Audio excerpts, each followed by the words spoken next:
So you're from New York area, right? And now being here in Boston, I got to ask you, who do you cheer for? Who are your favorite teams? First off, you know. Well, Celtics. There you go. First Now and or foremost. from when you're growing up?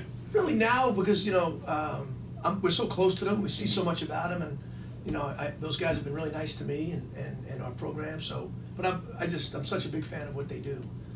So definitely Celtics. Gotta admit, I'm a Yankee fan, but I don't hate the Red Sox. Okay. So I'm not. Interesting. I'm not diehard. I love the Yankees, but Yeah. I do not hate the Red Sox. So Gotcha. when the Yankees were out, I went straight Red Sox. That's cool. How That's about, not even politically correct. That's actually true. Yeah, well, hey, I know you don't hear that all the time either. Normally, it's either one or the other, Yeah. obviously. What about your connection with all those teams and everybody in this area? Do you get a chance to go over there? Do you talk to Brad Stevens? Yeah, we do. We're friends. They like I said, they've been really inviting. So I go to practice and all the local coaches. I go to practice and they have a couple round tables per year, and we go to those and constantly texting sometimes. When teams do things well or they caught one of our games or whatever. That's great. They're just good people. So it's we're lucky. Wife Patty, Yeah. daughter Mackenzie, sons Zach and Jay. Wow, Yeah. bio's been read. Yeah, it is, and I'm always interested to hear about this with with coaches and their families and how you make it all come together. You know what I mean? I don't think people realize Right. the difficulty of managing both, and being there for your family and being a great coach and with your players trying to develop Right. them. What's that like? It's for you? hard. It's hard, and unfortunately, there's always some type of trade-off, and you have to have the right wife who picks up all the pieces, and I'm lucky she does. So somebody's got a game or somebody's got a school activity, but I have to be at practice or I'm on the road. She does an unbelievable job, and I'm unbelievably appreciative of the commitment she has to doing that. But at the same time, she also makes me accountable. When I do have time, I better be there, and I Right. better have that be the focal point of what I'm doing. So because I'll get lost. This stuff becomes all-consuming. But if somebody's not there to wake you up, say, "Oh, you're with your family now," Right. and then and that's really really meaningful to me. And I'm sure it's difficult. I mean, because you're not off. You know what I mean? This isn't unfortunately a job where we go and we're at the job for a certain amount of time, and then when we're not, we're not. No, you're always working, right? I mean, there's always a time to text, call, email. You've got to figure out recruits. You don't want to miss that stuff. Well, if you figure it out, I mean, you very rarely have a weekend off. Right. Like a lot of jobs, some people are fortunate to have a weekend off and they can spend family time. In the world of basketball, there's never a weekend off. You're either playing, practicing, going to tournaments, on the road recruiting. The whole month of July is a recruiting month, Right. so every weekend. So it's hard to find that time. So you really gotta, figure it out and maximize the time you do have. What about for you? I know you love watching film, all right? We're here, we got Yeah. TV, you got your clicker, Yeah. you're watching film like now. That's That's great up there. Yeah. Sometimes it doesn't look good out there. Right. No, I understand. I mean, but it's a time-consuming Right. thing. I mean, right? I mean, you gotta find that time, right, and sneak that in the way you The can. one thing that we try to do with the players we have is they know I'm never coming at them with something that I haven't watched. So everything we do is filmed. Yeah. Every practice, every time they touch a ball. So if I'm saying something to one of them, it's never a debate. It's Right. if you don't believe me, we'll go watch it. Sure. And that's what happens. You have to have some credibility with it. I love it, and not just our games, but all the teams that we're playing, because you can constantly be picking up things that other teams are doing, and it's really an important part of it. And our whole staff is really oriented to film. Mhm.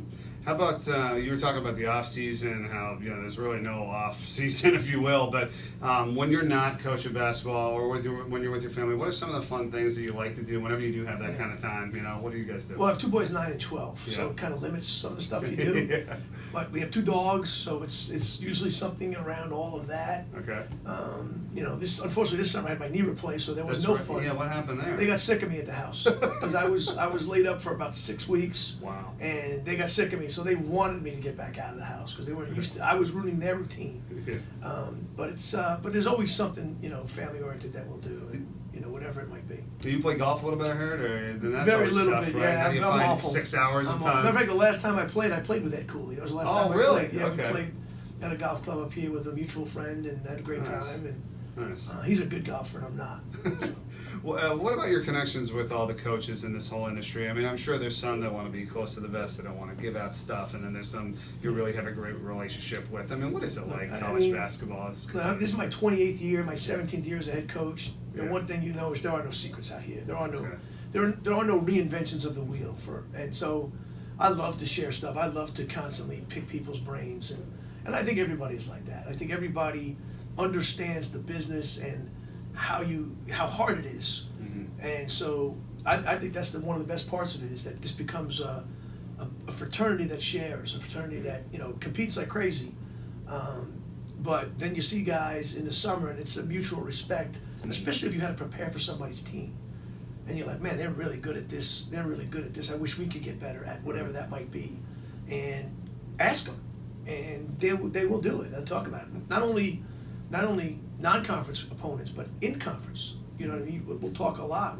I'll talk a lot with different guys coaching in the league about things that they do unbelievably well, and how do they get that point across, or how do they teach that, or, you know, just to try to add to our own team. Yeah, I think it's great. I think it's even more just about outside of basketball too, just in general, of learning other people's perception on things or perspective, and how you've done it, and maybe there's a different way to do it, you know, and always learning. I mean, I'm always interested to try to do that, because you don't want to go through the same thing 4 or 5 years down the road and realize, oh, why didn't I make an adjustment there, or could I have done something better? You know, the one thing, being around as long as I have in a bunch of different leagues, what works in one league may not work in another Right, league.